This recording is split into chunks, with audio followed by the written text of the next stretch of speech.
the point I'm recording this, Square Enix have just released the second insider episode of Final Fantasy VII Remake, and what is really highlighted in watching these is how excited, how hype I am, and gravitating towards all the new changes in the remake. There's so many of them, and it's always been a bit of a controversial thing among fans. A lot of the OGs are saying, how can you possibly change a game like 7? It's too iconic, anything will ruin it. And then there's the others who want things expanded, fleshed out, and portrayed in ways we've never seen before. And that's why in this video I'm going to try to take time to piece all of the new stuff that is appearing, all the changes to the story, and then you can judge whether you're liking the sound of it or not. Hopefully this is a definitive list, but I expect it won't. If there's any I've missed, let me know in the comment section below, but let's dive straight in. I'm going to start with the change to Avalanche, specifically Jesse, Biggs and Wedge, and I'm doing this because there's one little part I'm super excited for, but of course we're going to be seeing more of these characters, more of their characterizations, more of their backstory, and we knew this very early on. Now of course they're doing it because they want the most significant event in part 1, the Midgar plate collapse, to really hurt. They want to put the boot in, bring the pain, but one cool thing that is very squealicious, that my mind boggles at how this scene will play. Jessie, the thirsty queen herself, will actually take Cloud to her parents' house for dinner, for a meal, for a succulent Chinese meal. And if that doesn't definitively display that Square Enix are trying to turn this from a love triangle into a love square in part 1, I don't know what else does. Next one we just found out from the latest inside of FF7 Remake is Cloud moving into an apartment. Tifa actually shows her apartment in the same building as her. They move him in, it's a whole scene. Najiba describes it as very sweet, and I think that ties into what we're going to see with Tifa. The conundrum she faces of wanting her revenge against Shinra, but at the same time not wanting to come at the cost of innocent lives and violence, suits Tifa's character so damn well. Even in part 1 we've seen flashbacks to young Babbitt Tifa in Nibelheim, so all of that's coming in new. And they also just revealed we're going to be doing a similar thing with Aerith. So another new thing is we never saw her actually get captured by Song when she goes and saves Marlene. We've now seen a full shot of that, but Najima also gave big hints that they're going into Aerith's backstory as well, that there are certain secrets that will surprise us, that if we're not looking closely we may not even notice about Aerith's backstory. One of the things he alluded to was also her capture when she was enslaved at Shinra. Of course she was locked in her room from pretty much birth till 7 years old, until a founder breaks her out and then dies at the train station, passing her on to Elmira. And I've always wondered about that backstory, like if Hojo had Aerith as a guinea pig from a very young age, then his other guinea pig, who would have been around about a similar age, Sephiroth, were both being tested on at the Shinra headquarters at the same time by the same professor. And I've always wondered, did Aerith and Sephiroth ever meet? Now originally they were going to be brother and sister in the game, very early on in concept stage, then they were going to be lovers, and now it looks like we're seeing parts of backstories we've never seen before, where maybe they saw each other. I'm speculating. I don't know. I think it would be cool if they somehow intrinsically tie their fates together. And fate is going to be the next part, because the Watchmen of Fate, of course, these are new. What are they? We've seen them a lot. It looks like they're playing a pretty significant role. And I've theorized in previous videos, maybe they're the lost memories of the ancients that we meet later in the game.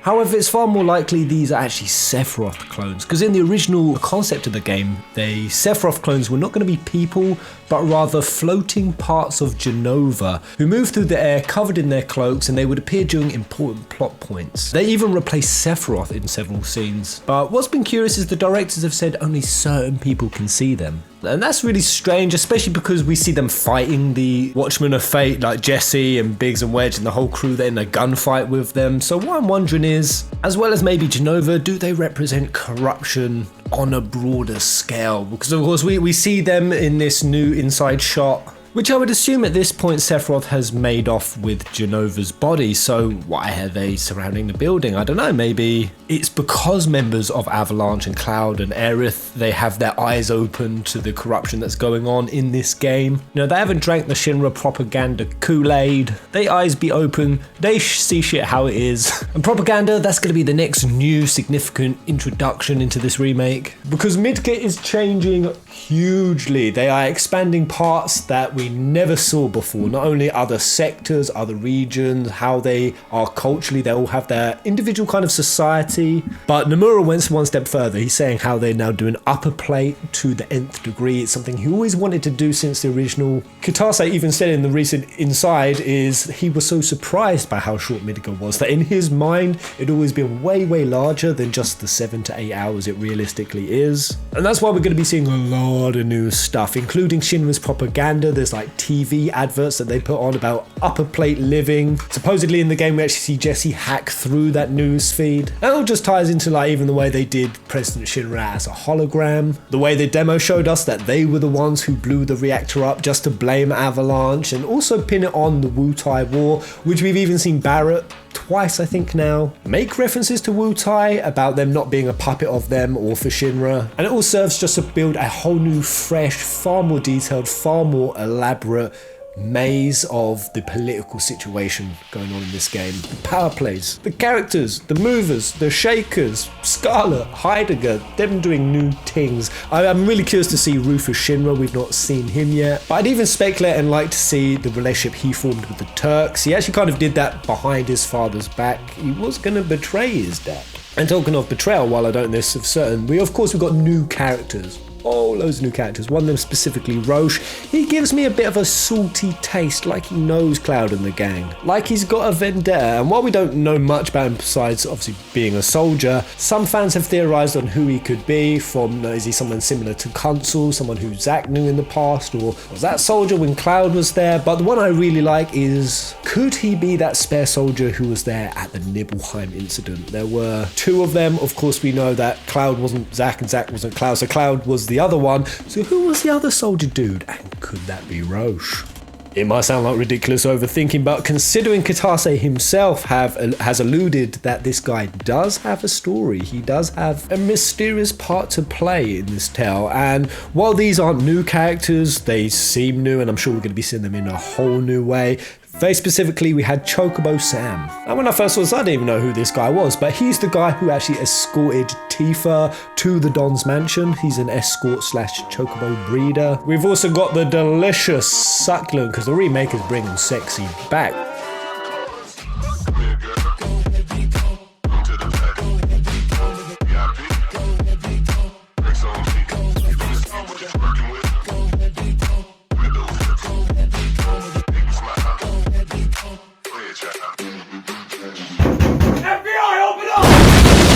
Got Madame M, the proprietress of the Honeybee Inn. They've done her up real good. And then even just like little goons, like the Leslie Carl, this kind of Riku Yuzora looking mofo. He was actually just one of the guys who tried to rape Cloud in the basement. And now we're actually meeting him. He's probably going to have his own character, even maybe handing us quests. And of course, quests are going to be the big area we see a lot of new story told. And in recent interviews, Kitase and Nomura have said they've gone for qualitative over quantitative questing. They recently cut out a load of quests that they didn't feel were pertinent to the story, that they wanted to only add value to the story that's been told in this first part. And yet it's still almost going to be as big as the base game itself. And who knows just how nutty Square Enix decide to get in these side quests. But even just the questing aside, even end game content, in a recent interview, Kitase explained there's going to be a lot of other content going on around the structure of this remake. So if you're hoping for end game content, quote, fans won't be disappointed. And then finally, and probably what I think is going to be most significant about what is new in this remake, is the new psychological elements. I think this is the area they're really going to roast us old nostalgia fans balls over the fire, because not only did Kitase in a recent interview say that the Sephiroth and Cloud rivalry is going to be prevalent throughout the whole first part, Toriyama also just elaborated a key element was going to be to illustrate areas where just weird ambiguous text happened, like in the original, that we didn't know who was speaking, but they needed to figure out new ways to portray this. And he says he thinks they've come up with a lot of cool new stuff. Specifically, I think, you know, when Sephiroth meets Cloud in the trailer and it kind of switches to Zack's voice. I have a favor to ask of you. Run away. You have to leave. You have to live. You bastard! Probably things like that. We even saw the meteor. Oh my gosh. Now, what the hell this is, we've spoke about it on Facebook. Could it be a premonition of things to come? Because the live stream and Holy aren't coming at the point of that impact, it looks like maybe Sephiroth is tormenting him with that. Maybe it's when Genova first arrived, the first calamity from the sky that created the northern crater, perhaps. I certainly don't think it's what quite a few people have been speculating, that they're actually going to surprise us and they're releasing the entire game and not just part 1. Wishful thinking, guys, but nah. And then finally, although this isn't really story related, it's just going to be the number of new, not just side quests, but also mini games that look like they're tied into story. For example, I never saw this until just yesterday. This arena battle happening in the Don's mansion. You kind of see the leaderboard up the top, which looks like a tournament structure kind of thing. I think this is a tournament type mini game, which is dope. We've even seen darts and squatting with Tifa, giving it some. And on that point, Hamaguchi recently said, we've definitely got mini games. They're all in there, he confirms, but we didn't just reproduce the ones from the original game. There really are a lot of different mini games there. So there we go. That's most everything new that we already kind of know about, but again, we don't even know the range within that. How significant is things like Jesse's parents' dinner going to be? How much time are they going to spend on the cloud scene, getting a new apartment? How deep does the involvement go of these new and reimagined characters? We will find out pretty damn soon, but hopefully that titillated you as much as it titillated me. Let me know down in the comment section below, what is calling your attention the most right now? If you had to pick between 1 and 3 things, what are you most eager to see more of? And what is making this a must-buy game for you? Thank you so much, guys. Until the next video, Kupo!